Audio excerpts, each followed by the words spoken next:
Okay. The first receipt, it looks like the one on the previous page. It's an application or the petition was received. The form number for the receipt, let me go back so I can show you this one. The form number right there, it's form 797, notice of action. It is an actual receipt.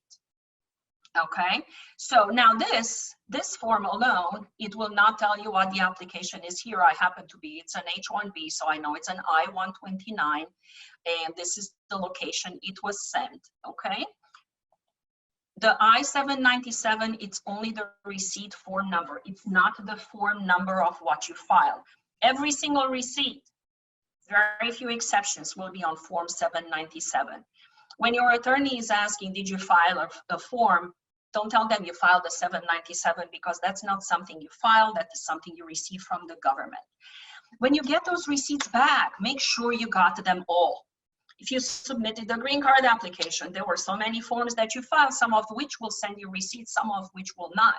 And you need to make sure that you got the receipt. For example, in the green card application, you got the receipt for the I-130, for the 485, the work permit, the advance parole.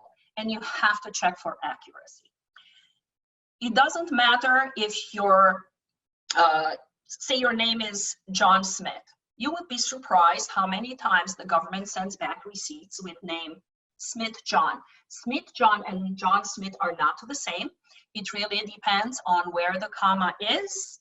You need to check for the date of birth. People from other countries transpose the month and the date.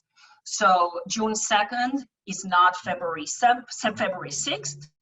So country of birth could be different. If you were born in the former USSR and now you put Russia, but your birth certificate said USSR, it could be totally different. So you need to make sure that whatever you put on your application, it's actually reflected on the receipt notice. Some mistakes are more important than others. Some are not worth the discussion or trying to fix them. You can fix them at the interview, but some of them definitely need to be fixed.